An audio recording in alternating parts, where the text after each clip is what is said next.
السلام عليكم ورحمة الله وبركاته. إن الحمد لله نحمده ونستعينه ونستهديه ونستغفره ونعوذ بالله من شرور أنفسنا ومن سيئات أعمالنا. من يهده الله فلا مضل له ومن يضلله فلا هادي له.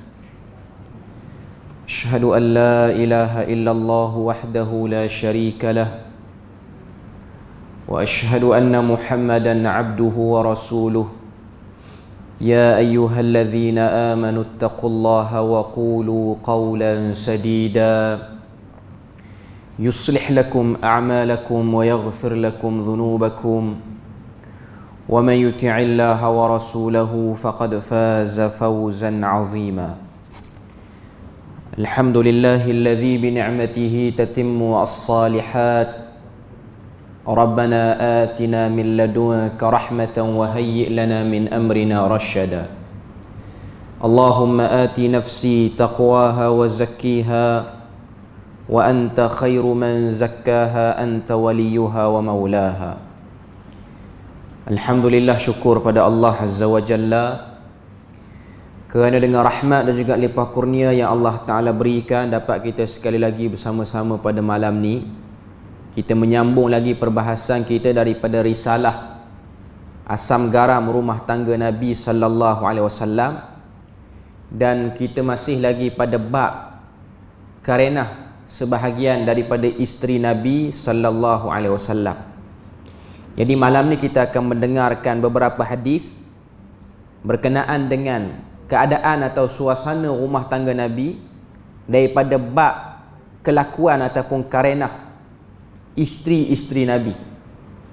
Jadi kita tengok dan kita dengarkan hadis yang pertama pada malam ni. An Aisyah qalat qultu lin Nabiy sallallahu alaihi wasallam hasbuka min safiyyati kadha wa kadha qala ghairu musaddadin ta'ni qasirah faqala laqad qulti kalimatan law muzijat bima'il bahri lamazajathu qalat wa hakaitu lahu insana faqala ma uhibbu anni hakaitu insanan wa anna li kadha wa kadha. Hadis yang diriwayatkan oleh Al-Imam Abu Daud dalam kitabnya Sunan Abi Daud dalam Kitabul Adab di bawah bab penjelasan tentang ghibah. Ghibah dengan makna mengumpat. Jadi kita tengok terjemahan daripada hadis ni daripada Aisyah radhiyallahu anha menceritakan, aku pernah berkata kepada Nabi sallallahu alaihi wasallam, cukuplah Safiyah bagi kamu sekian dan sekian. Dengan maksud perkataan yang dikatakan oleh Aisyah itu perkataan yang pendek dan ringkas. Maknanya dia burukkan Safiyah binti Huyai, salah seorang daripada isteri Nabi sallallahu alaihi wasallam. Lalu Nabi pun balas respon kata-kata Aisyah radhiyallahu anha dengan Nabi kata, laqad qulti kalimatan law muzijat bima'il bahri lamazajathu, yang bermaksud sesungguhnya apa yang kamu ungkapkan, apa yang kamu ucapkan tadi berkenaan dengan Safiyah, salah seorang daripada isteri Nabi itu, ucapan itu kata Nabi, andai dicampurkan dengan lautan, air laut, nescaya air itu akan berubah. Menunjukkan pada kita bahawasanya kata-kata Aisyah radhiyallahu anha tu ialah kata-kata yang tajam ataupun kata-kata yang pedas. Aisyah radhiyallahu anha berkata lagi, aku juga pernah menceritakan perihal orang lain kepada baginda Nabi sallallahu alaihi wasallam daripada keburukan. Maknanya cerita benda-benda buruk satu orang, bukan isteri Nabi yang lain tapi orang lain. Tak ada kena-mengena pun dengan Nabi. Lalu baginda pun jawab, Nabi kata, aku tidak menceritakan perihal orang lain meskipun begini dan begini, atau meskipun aku itu begini dan begini. Okay. Maksud hadis ni, kalau kita tengok Al-Imam Abu Daud, dia letak dalam kitab dia Sunan Abi Daud ni, di bawah Kitabul Adab, iaitu bab berkaitan dengan adab bermasyarakat, adabul muasyirah, adab bergaulan. Sama ada adab itu berkait dengan rumah tangga ataupun berkait dengan kehidupan bermasyarakat. Dan dia letakkan bab khusus untuk hadis ni, iaitu perihal berkenaan penjelasan tentang ghibah. Kalau kita tengok dalam surah Al-Hujurat, Allah Ta'ala sebut dengan jelas larangan untuk setiap Muslim itu tidak melakukan ghibah. Ayat yang panjang.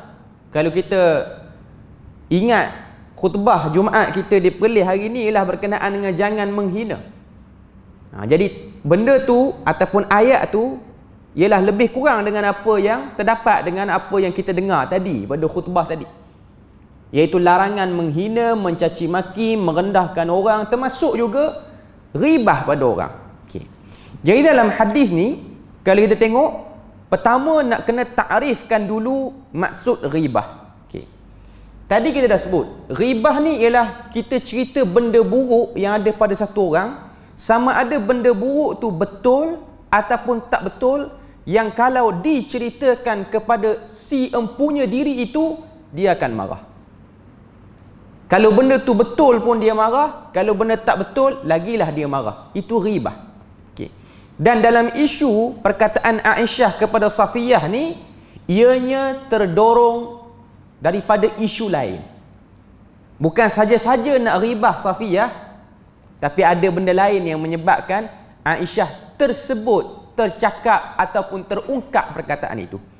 Yang mana disebut sini ialah kerana adanya perasaan cemburu Aisyah radhiyallahu anha kepada Nabi bila mana Nabi melayan isteri Nabi yang lain, terutamanya Safiyah binti Huyai. Sebab Safiyah binti Huyai ni antara isteri Nabi yang agak cantik, setandinglah dengan isteri Nabi yang lain macam Aisyah. Cuma Safiyah ni dia ada keistimewaan sikit, sebab dia bukan daripada bangsa Arab, dia daripada kalangan Bani Israel. Safiyah binti Huyai ni anak kepada Huyai bin Akhtab, ketua kepada kabilah Bani Quraidah ataupun Bani Nadir, Yahudi. Secara umumnya orang Yahudi ataupun Bani Israel ni adalah orang yang cantik hakikatnya, ataupun lelaki dia kalau lelaki yang handsome ataupun lelaki yang kacak, sebab itu ialah rupa paras yang Allah Ta'ala beri pada dia orang. Okay. Jadi Aisyah sebut benda tu kerana terdorong dengan cemburu dia bila mana melihat Nabi melayani Safiyah binti Huyai. Okay. Jadi cemburunya Aisyah radhiyallahu anha itu ialah disebut sebagai ghirah. Ghirah sini ialah perasaan iri hati atau terasa hati terhadap seseorang berkaitan haknya. Ghirah Aisyah radhiyallahu anha kepada madunya Safiyah binti Huyai. Jangan bertukar dengan ghibah. Ghibah tu mengumpat. Ghirah ni cemburu. Bunyi lebih kurang. Okay. Ada cemburu-cemburu yang elok dan ada cemburu-cemburu yang tak elok. Sekarang ni nak sebut dulu cemburu yang terpuji. Okay. Cemburu ialah sifat semula jadi manusia yang diiktiraf, bahkan dipuji dalam agama. Itu yang disebutkan oleh penulis. Bahkan Allah menisbahkan sifat cemburu pada zatnya. Allah Ta'ala sendiri menyebutkan zatnya tu ada kecemburuan. Cemburu antara ahli keluarga ialah suatu kemestian. Bahkan keji jika seseorang tidak ada rasa cemburu terhadap ahli keluarganya. Cemburu ialah sikap yang wajib ada bagi beberapa perkara. Yang disenaraikan sini ialah 4. Yang pertama, cemburu dalam bab memelihara kehormatan diri dan ahli keluarga. Secara umumnya, sifat ghirah ataupun cemburu ini sepatutnya ada pada lelaki lebih lagi berbanding perempuan. Pertama kita dah sebut, sifat ni ialah sifat semula jadi yang tak dapat dibuang, terutamanya bagi perempuan, sebab ianya ialah berkait dengan dorongan emosi. Tapi bila mana dah berumah tangga, yang perlu lebih ada ghirah itu ialah si suami, terutamanya bila mana melihat si isterinya bermesra berkomunikasi dengan lelaki lain. Sensitiviti seorang suami itu perlu tinggi dalam bab ni. Jangan terlalu bermudah-mudah. Hatta pada zaman sekarang ni, andai kata seorang isteri itu dia tidak bercakap secara bersemuka dengan lelaki yang tak dikenali, sekarang ni boleh jadi dia bercakap secara maya dalam WhatsApp pun boleh. Tambah pula sekarang orang banyak buat meeting online. Jadi itu benda yang perlu diperhatikan sebagai hak seorang suami, untuk ada rasa tidak memberi kebenaran secara berleluasa untuk bab tu. Itu. Yang kedua, cemburu dalam mengagungkan syiar Allah. Bila mana melihat ada orang boleh agungkan syiar Allah lebih pada kita, kita kena cemburu pada dia. Okay. Yang ketiga, cemburu dalam menjaga batasan agama. Kita tengok satu orang dia boleh jaga diri dia daripada langgar syariat, kita kena cemburu pada dia sehingga kita pun jadi macam dia. Dan yang keempat yang disebut sini ialah cemburu dalam membela hak orang lain. Yang ni yang zaman sekarang ni orang dia kadang-kadang tidak perasan ataupun silap faham pada bab cemburu bela hak orang. Okay. Membela hak orang ni ialah segala apa penindasan, kezaliman yang dilakukan, kita kena bangkit dan kita kena betulkan, kita kena angkat kezaliman tu. Maknanya perasaan sensitivity. Kalau kita tengok pada zaman Khalifah Al-Mu'tasim, bila mana satu orang perempuan Islam dikacau oleh tentera Rom, yang mana tentera Rom tu kacau, bukan rogol pun, kacau. Pada waktu tu perempuan tu kata, "Wa Mu'tasimah, wahai Mu'tasim, bela aku, tolong aku daripada tentera Rom yang gatal ni."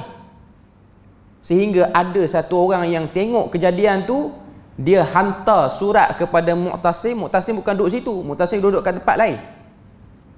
Hantar surat, dia kata ada satu orang perempuan muslimah dikacau dan ditawan oleh tentera Rom. Lalu apa Mu'tasim buat? Dia hantar tentera untuk kepung wilayah tersebut, untuk selamatkan satu perempuan, untuk menyelamatkan satu perempuan muslim yang dikacau. Itu sensitiviti masyarakat Islam golongan yang awal dahulu. Hari ini kita tengok sebahagian orang Islam melihat saudaranya dikacau, saudaranya diganggu, dicabuli haknya, pilih untuk diam atas nama dosa peribadi. Itu benda yang silap. Itu ialah berkait dengan keperluan. Kalau semua faham dengan cara macam tu, maka tidak akan tertegaklah keadilan. Ini ialah bab yang kita kena faham, kecemburuan. Berani, sebab sebahagian orang kita dia nampak kalau satu orang tu dia berani angkat kezaliman, orang ni orang kurang ajar, orang ni orang kurang adab, orang ni ialah orang yang nak cari glamour ataupun saja nak cari isu, publicity murahan, cuba cari peluang nak angkat diri. Itu ialah halangan-halangan yang ada pada zaman sekarang. Tapi sebenarnya itu ialah bab yang terpuji. Itu ialah bab bela diri yang dituntut. Sebab orang kita ni nampak bila mana satu orang tu bela diri, dia tu berperwatakan seperti orang yang ganas, orang yang garang. Sebenarnya bukan. Bahkan bela diri itu dituntut dalam agama. Bahkan bila mana kita tengok ada satu orang bangkit boleh angkat bela diri dia, kita antara orang yang ada perasaan kalau aku ada peluang tengok orang dizalimi, aku juga antara orang yang berusaha untuk mengangkat kezaliman itu. Okay. Jadi itu ialah bab kecemburuan yang terpuji. Sebab tu dalam hadis Nabi sebut la hasada illa ithnain. Tidak ada hasad yang baik melainkan pada dua perkara. Hasad itu dengan makna ghirah, iaitu satu orang lelaki yang diberikan kefahaman Quran, dia faham Quran, dia ajar pada orang Quran, Quran tu manfaat pada dia, manfaat pada orang. Orang macam ni Nabi kata kalau kamu nak hasad, silakan. Yang kedua ialah satu orang yang diberi oleh Allah Ta'ala harta yang banyak, harta tu dia manfaatkan pada orang, dia infak punya banyak. Orang macam ni pun Nabi kata kalau kamu nak hasad, silakan. Adapun hasad pada bab lain, maka ianya termasuk daripada hasad dengki yang jahat, yang akan diambil peluang oleh syaitan, yang disebut dalam surah al-falaq wa min syarri hasidin idza hasad. Daripada kejahatan orang-orang yang berhasad ketika mana dia berhasad. Jadi itu kena beza ghirah dengan hasad. Perbuatan akibat cemburu dimaafkan. Ini masuk dalam bab rumah tangga. Perbuatan salah atau ketelanjuran yang lahir daripada sikap cemburu dimaafkan selagi tidak menzalimi orang lain. Contohnya, suami cemburu lalu memarahi isteri yang pulang lewat ke rumah walhal isteri ada sebab yang munasabah. Berlaku keadaan macam ni, maka kalau sekiranya dimaafkan, itu lebih baik dan itu boleh diberi peluang untuk dimaafkan. Jika sudah melampaui batas sehingga menzalimi orang lain, maka orang yang cemburu wajib bertanggungjawab. Contoh kes Sayyidatina Aisyah memecahkan pinggan Zainab pada hadis-hadis sebelum ni. Bila mana Zainab hantar makanan, waktu tu sahabat duduk berkumpul di rumah Aisyah. Aisyah ni dia cemburu dengan perbuatan Zainab yang hantar utusan untuk bagi makanan. Seolah-olah macam nak kata dia tak reti jamu tetamu. Apa dia buat? Makanan yang diberi oleh utusan khadam daripada Zainab tu, dia ambil pinggan tu, dia pecahkan. Yang tu tak boleh dimaafkan. Tapi Nabi pun tak marah secara direct. Cuma perbuatan itu dikira sebagai perbuatan melampau lah. Dan itu dilakukan oleh Aisyah radhiyallahu anha. Okey. Seterusnya, cemburu yang tercela. Tadi kita dah sebut. Sekarang ni dia detailkan lagi. Cemburu yang mengakibatkan perbuatan menzalimi orang lain dan juga cemburu yang membuta tuli sehingga tidak mahu mendengar penjelasan atau enggan menerima kebenaran. Yang ni dalam bab rumah tangga dia termasuk daripada bab yang tercela, sehingga satu orang tu dia kuat cemburu dia, sama ada dia suami ataupun dia isteri, dia tak mahu dengar penjelasan, attitude ataupun tingkah laku seperti ni. Cemburu yang jenis ni ialah cemburu yang tercela. Nabi SAW sendiri juga ialah seorang yang pernah cemburu kepada isterinya. Sa'ad bin Ubadah berkata, jika aku dapati seorang lelaki bersama isteriku, pasti aku akan menebasnya dengan pedang tanpa belas.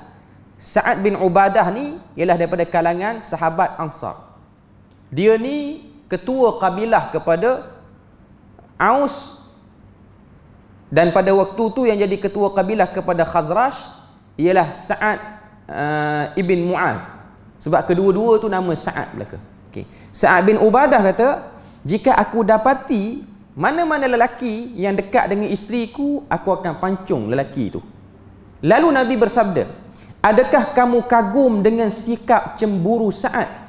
Sungguh aku lebih cemburu daripadanya dan Allah lebih cemburu daripada aku. Ini hadis riwayat Bukhari. Bila mana Sa'ad bin Ubadah sebut macam tu, Nabi kata, ata'ajjabuna biqauli Sa'ad bin Ubadah.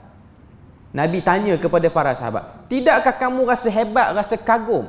Ini ialah satu sikap yang ada pada masyarakat Arab dulu sampai ke sekarang ni. Sebab tu kalau tuan-tuan tengok, sebahagian besar masyarakat Arab, mereka sangat menutup pintu untuk bergaul bebasnya perempuan diorang dengan lelaki, ataupun kita sebut sebagai lelaki asing, lelaki ajnabi. Sebab tu kalau tuan-tuan perhati, pemimpin-pemimpin negara-negara Arab Teluk, bukan semua negara Arab, tapi negara Arab Teluk, okay, sebahagiannya lah, tak semua juga. Ada setengah-setengah pemimpin negara Arab ni, dia tak pernah tunjukkan siapa pun isteri dia. Kalau tuan-tuan perasan, Raja Arab Saudi, daripada Malik Faisal sampai ke sekarang, mungkin daripada awal lagi, tuan-tuan pernah kenal siapa isteri dia. Dia tak pernah expose pada orang. Sebab itu sikap masyarakat dia. Kita bukan nak kata expose isteri itu salah, cuma nak kata dia punya adab ataupun dia punya kebiasaan, uruf dia orang tu sangat tertutup untuk perempuan, sehingga dia tak bawa dan dia tak tunjukkan benda tu. Dan memang kita tak pernah tahu pun dia adalah isteri, cuma dia tak tunjuk.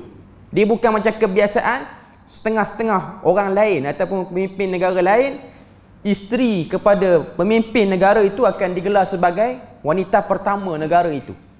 Tapi di negara Arab, setengahnya, tak semua, ada negara Arab yang expose juga. Okay. Cuma nak kata yang tu ialah yang jaga dua tanah suci sekarang ni. Okay. Jadi itu sikap sebahagian masyarakat Arab. Saya tak kata semua, sebahagian. Ada Arab yang expose lah. Cuma kebanyakan mereka sangat-sangat jaga dalam bab ni. Tak dinafikan ada kekurangan mereka sebab dia orang pun manusia macam kita juga. Cuma ia punya cemburu, ghirah dia tu tinggi sehingga dia tak suka exposekan perempuan dia ataupun isteri dia kepada orang ramai. Okay. Allah Azza wa Jalla paling cemburu. Berdasarkan hadis yang diriwayatkan oleh Bukhari tadi, Nabi bersabda, tiada yang lebih cemburu melebihi Allah. Oleh itu dia mengharamkan perbuatan keji. Maksudnya Allah Ta'ala tak suka tengok hamba dia buat benda yang keji. Nabi juga turut bersabda, sesungguhnya Allah juga cemburu. Allah cemburu apabila seorang mukmin melakukan apa yang Allah haramkan. Maknanya apa? Allah cemburu sini, Allah tak suka kita langgar perintah dia. Maknanya kita tak agungkan dia. Apatah lagi kalau kita syirikkan dia, dia lagi cemburu, bahkan dia murka pada kita. Sebab tu dalam Al-Quran, Allah Azza wa Jalla nak suruh kita faham bab cemburu ni. Kadang-kadang suruh tengok orang kita ni dia tak berapa nak tengok sangat orang. Jadi adalah beberapa ayat Quran ni yang bersifat dalil kauniyah. Dalil kauniyah maksud dia apa? Tuhan suruh tengok benda lain selain manusia. Tengok binatang, tengok tumbuhan. Kita pernah baca dalam Quran ni satu ayat, dan ayat ni pun duduk pada surah-surah pada juzuk Amma, juzuk 30. Afala yanzuruna ilal ibili kaifa khuliqat. Tidakkah kamu melihat bagaimana unta itu diciptakan? Tengok ayat tu. Afala yanzurun. Tidakkah kamu lihat? Perkataan nazara bermaksud pandang, buat kajian, buat penelitian. Tambah pula perkataan tu fi'il yang duduk dalam bentuk fi'il mudhari' dengan makna istimrar. Istimrar ni maksudnya berterusan, pemerhatian yang berterusan sampai sekarang. Okey. Lepas pada tu ayat tu Tuhan kata afala yanzuruna ilal ibil. Tidakkah kamu lihat bagaimana unta diciptakan? Ibil ni ialah unta jantan. Dia tak sebut afala yanzuruna an-naqah kaifa khuliqat. Kenapa kamu tidak melihat unta betina macam mana dia cipta? Tapi Tuhan sebut dalam ayat tu, tidakkah kamu lihat bagaimana unta? Unta situ umum, tapi unta umum bila mana perkataan ibil tu maksudnya ialah unta jantan. Okay. Kalau kita tengok, unta ni ialah satu makhluk yang ajaib, yang ada dan paling dekat dengan masyarakat Arab. Kita Melayu ni jauh lah, kita memang tak ada unta. Okay. Dan antara Nabi yang Allah Ta'ala beri kepada dia ni mukjizat unta ialah Nabi Saleh, iaitu unta yang keluar daripada celah bukit, unta betina, naqah. Okay. Unta ni apa yang ada pada unta yang lebih ni? Saya nak kait dengan bab kita ni. Unta ni ialah satu makhluk yang Tuhan jadikan. Pertama, dia punya ketahanan di padang pasir luar biasa. Sekali dia minum air, dia boleh bertahan untuk tidak minum air boleh lebih pada sebulan. Okey. Sebab dia boleh simpan air dalam bonggol dia. Okey. Yang kedua, unta ni ialah binatang yang sangat kuat ingatan dia. Kalau dia tersesat pun, dia boleh ingat di mana asal dia, di mana kandang dia yang asal. Okay. Yang ketiga, unta ni ialah binatang yang cukup mudah terasa hati. Kalau orang buat apa-apa yang tak baik pada dia, pukul dia apa semua, dia akan teringat. Sebab tu kita akan tengok hadis Nabi, ada kisah riwayat oleh At-Tabarani, seekor unta mengadu pada Nabi, tuan dia tak bagi makan berhari-hari. Dan ada satu lagi kes, tuan dia bagi makan rumput yang tak berkualiti, mengadu pada Nabi. Unta mengadu pada Nabi. Sehingga Nabi panggil tuan dia, Nabi suruh tuan dia baiki balik cara dia uruskan unta dia. Okay, itu. Yang seterusnya kalau kita tengok, unta jantan ni, dia ada satu sikap ghirah. Kalau dia ada pasangan, dia tak suka kongsi pasangan tu dengan unta jantan yang lain. Tak ada. Sebab tu ada satu kebiasaan di negara Arab ni. Saya pun pernah tengok lah dengan mata kepala saya sendiri. bila mana dia nak mengawan unta jantan ni, dia akan bertarung sama-sama jantan tu sampai kalah lah. Bila mana yang tu dah menang dan yang ni kalah, yang menang tu akan menguasai unta betina tu, dan unta betina tu akan berada di bawah penguasaan dia, dan dia tak akan berkongsi dengan mana-mana unta jantan yang lain. Tuan-tuan boleh tengok, orang kata apa, binatang yang tak kena dosa pahala ni, dia cukup jaga isteri dia, pasangan dia. Dia tak kena dosa pahala pun unta. Dan saya duk fikir mungkin itulah kot sebab orang Arab ni dengan isteri dia jaga, sebab dia orang kuat juga makan unta ni. Jadi perangai unta pun naik sekali dengan dia orang.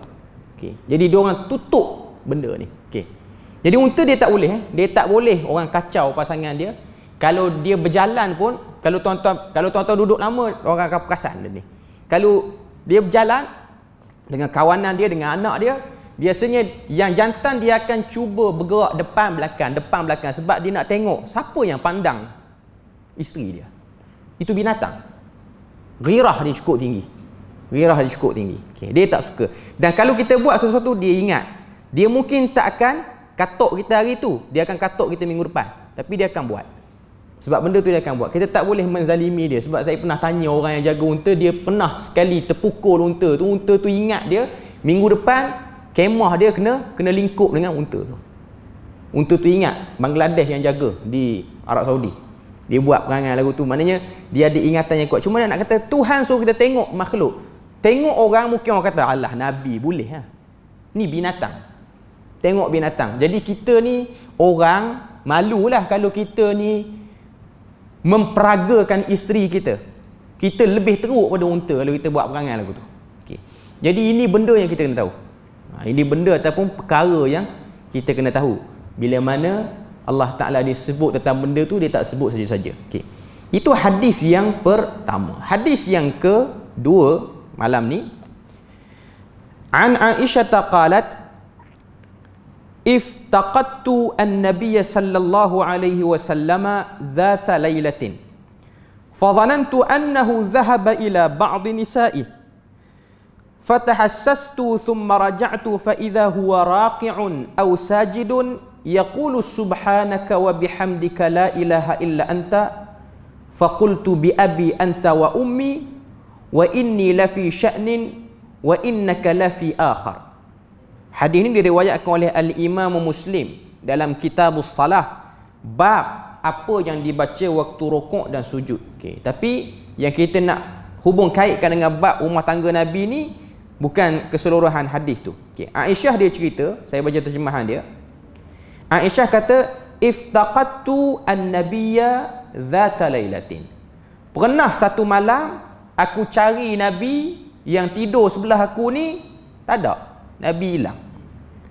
Fadhanantu annahu dhahaba ila ba'd nisa'ihi. Dan aku syak Nabi ni dia tinggalkan aku, dia pergi rumah isteri dia yang lain.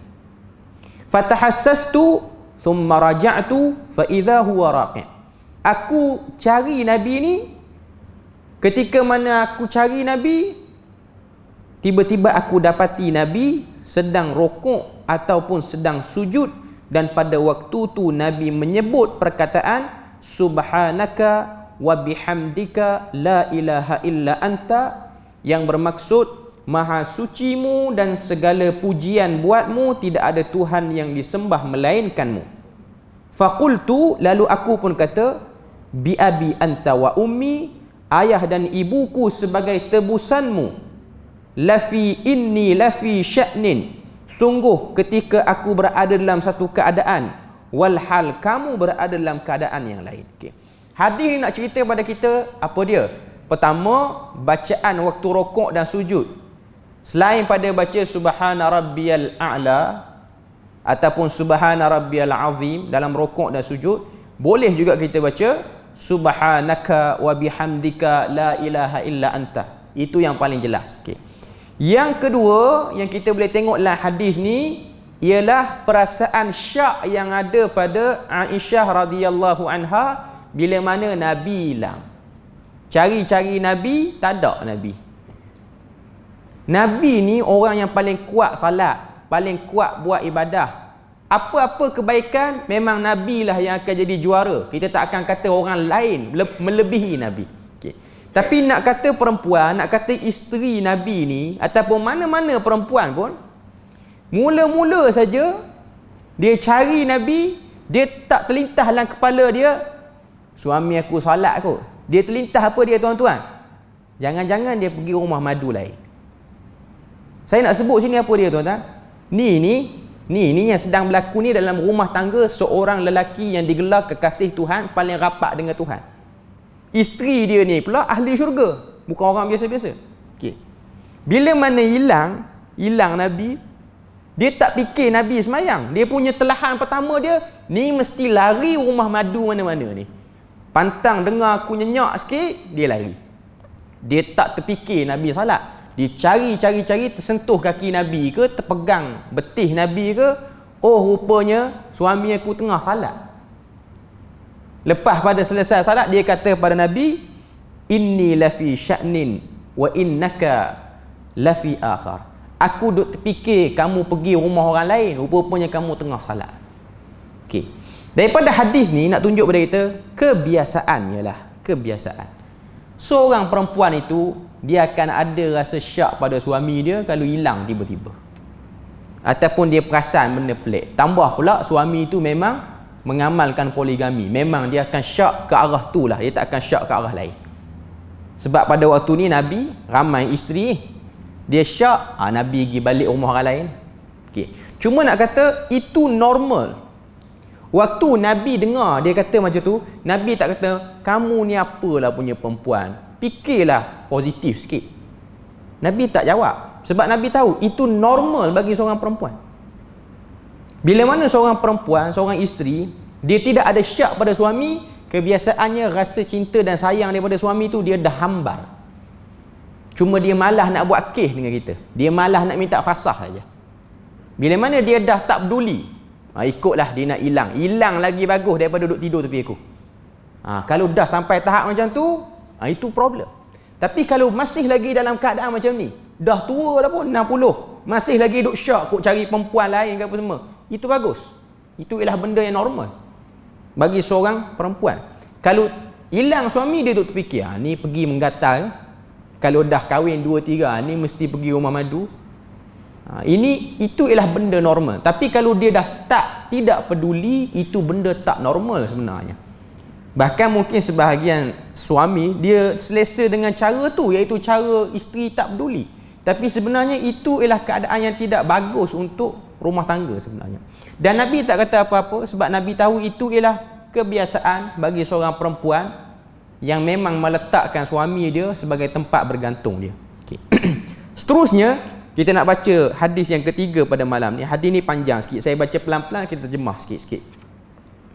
Qalat Aisyatu ala uhaddithukum anni wa an Rasulillah sallallahu alaihi wasallam. Qulna bala. Okay. Hadis ni kalau kita tengok riwayat daripada siapa? Riwayat daripada Muslim dalam kitab jenazah.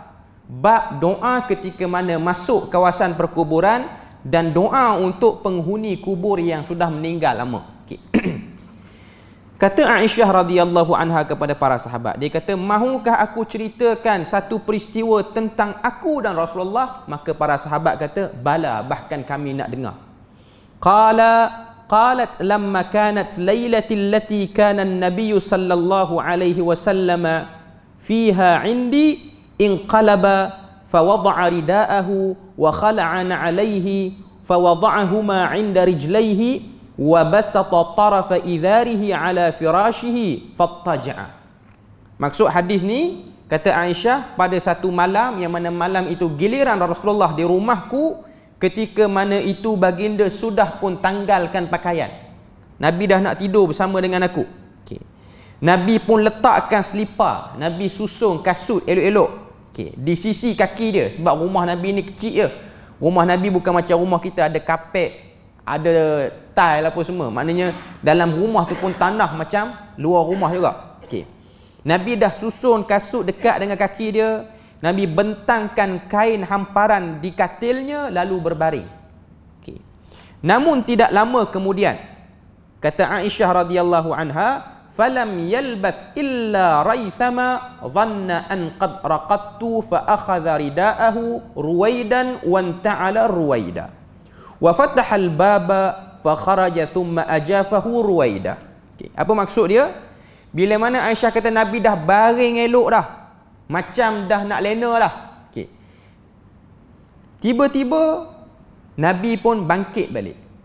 Dan pada waktu tu Nabi duk ingat, aku ni dah tidur nyenyak, tapi aku tak tidur lagi, aku perasan.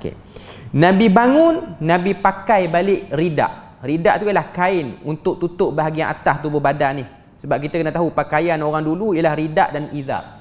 Izar kain bahagian bawah, ridak kain bahagian atas. Tuan-tuan mudah nak faham, pakaian orang yang buat ihram hari ni, umrah dan haji, itulah pakaian zaman Nabi kalau pakaian santai, selain pada pakai jubah ataupun lain-lain pakaian. Cuma dia tak pakai warna putih lah, berbagai-bagai warna dan berbagai-bagai color. Nabi ambil balik kain ridak dia tu, Nabi ikat. Ini benda kita tahu, ridak ni lah kain yang dipakai pada bahagian atas. Kain yang tak berjahit, yang tak dibentuk dengan baju. Nabi pakai perlahan-lahan. Selepas itu Nabi pun pakai kasut perlahan-lahan. Nabi buka pintu dan Nabi keluar. Nabi tutup pintu perlahan-lahan. Itu semua Aisyah nampak. Yang mana pada waktu tu Nabi duk ingat Aisyah tidur. Hadis ni yang pertama, kita kena tahu Nabi ni ada juga benda yang dia tak perasan. Sebab ada orang dia kata Nabi ni tahu semua benda, termasuk benda gaib. Kalau Nabi tahu benda gaib, Nabi mesti tahu Aisyah tak tidur lagi dan Nabi tak bangun. Maknanya Nabi tak tahulah, melainkan benda gaib tu Tuhan nak bagi tahu baru Nabi tahu. Kemudian dalam hadis tu kata, faja'altu dir'i fi ra'si wa ikhtamartu wa taqanna'tu izari. Aku pun segera bangun nak ikut suami aku ni. Aku tutup kepala aku elok-elok, aku ambil satu kain, aku kelubung kepala aku penuh.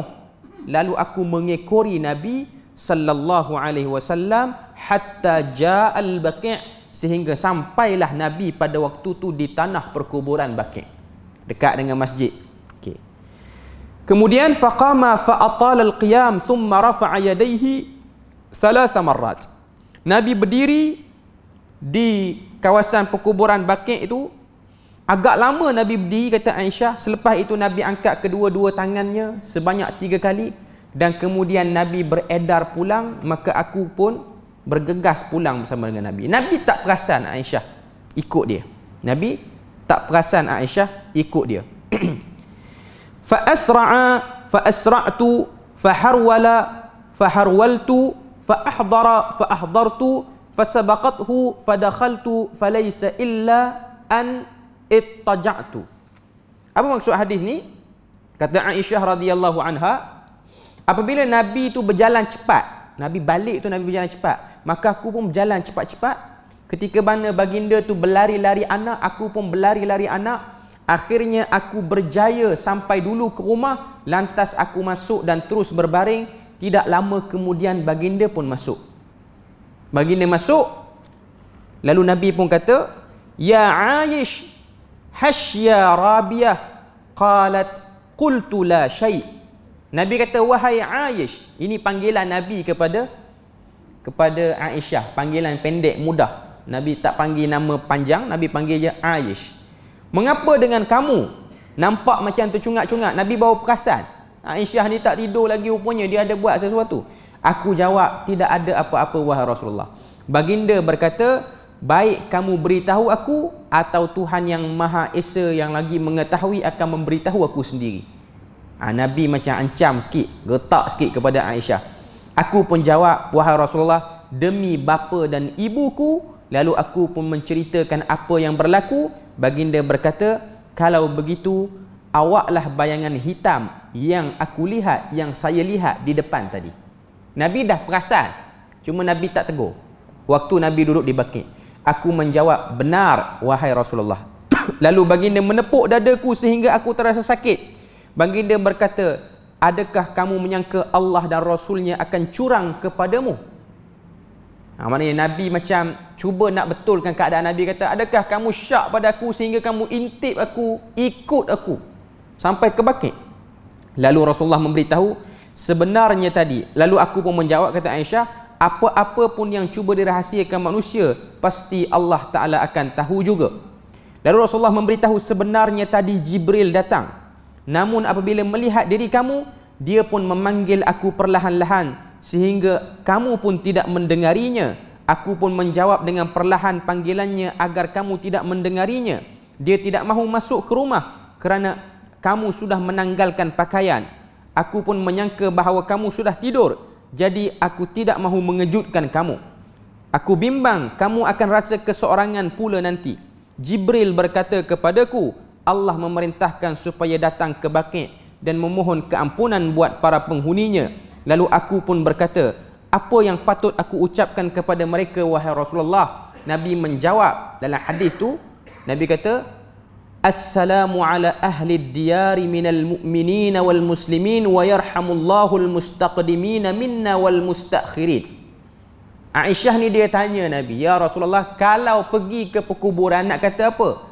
Maka Nabi kata, katakanlah salam sejahtera buat penghuni di sini, baik orang mukmin atau orang muslim. Semoga Allah mengasihi orang-orang yang telah mendahului kami dan orang-orang yang kemudian, dan kami insya-Allah akan menyusul kamu semua. Ini hadis riwayat Muslim. Okey. Hadis ni dalam bab rumah tangga, Nabi ni pernah diintik oleh isteri sendiri. Benda tu biasa. Kalau kita kena intik dengan isteri, biasa. Benda tu biasa, sebab Nabi pun kena intik. Dan Nabi rasa tak selesa kena intik dengan isteri tu, sehingga Nabi macam gertak Aisyah. Adakah kamu rasa aku ni sebagai Rasul ni akan curang pada kamu? Tapi Aisyah ni dia tahu perbuatan tu macam Nabi tak suka. Dia tukar situasi. Apa dia buat?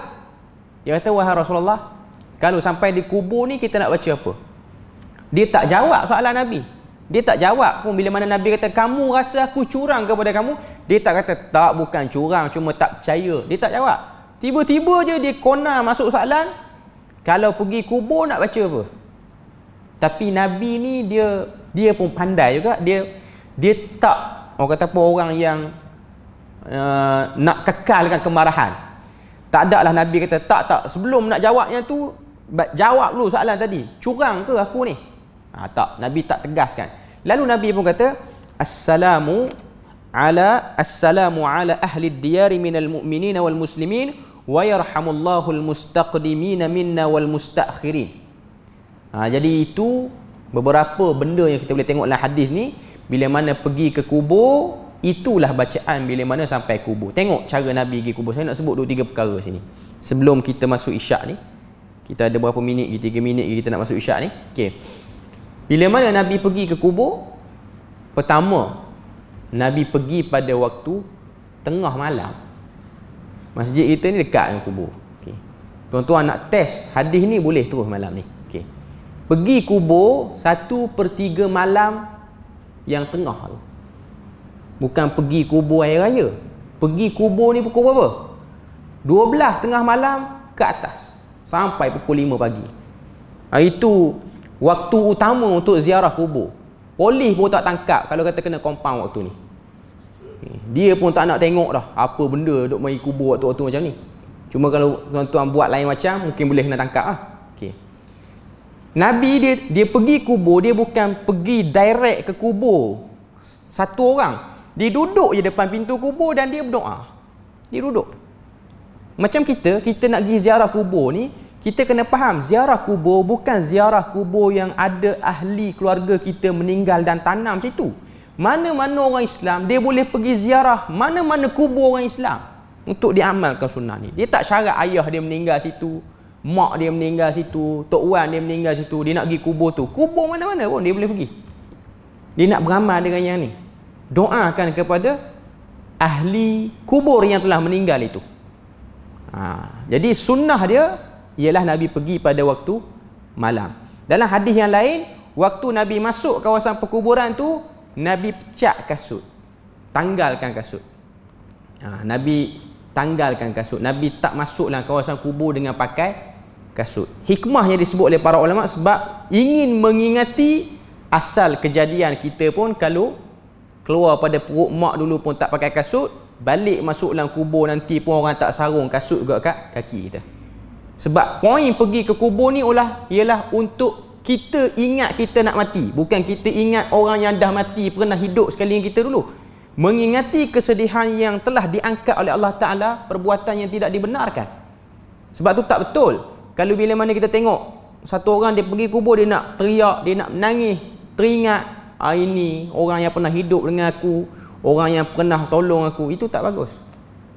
Sebab tu antara benda yang tak elok bila mana sampai waktu tertentu kita peringatkan benda-benda tu.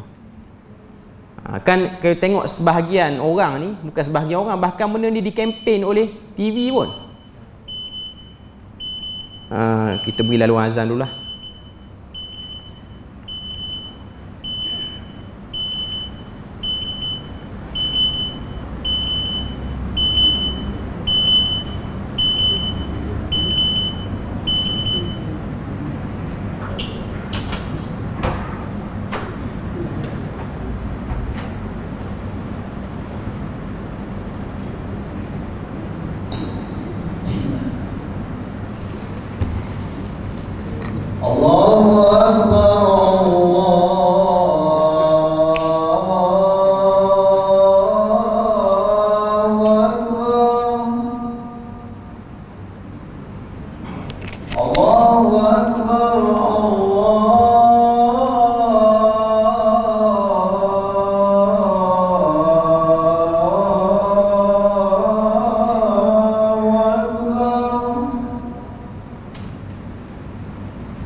Okey, sikit je lagi saya nak sebut tuan-tuan.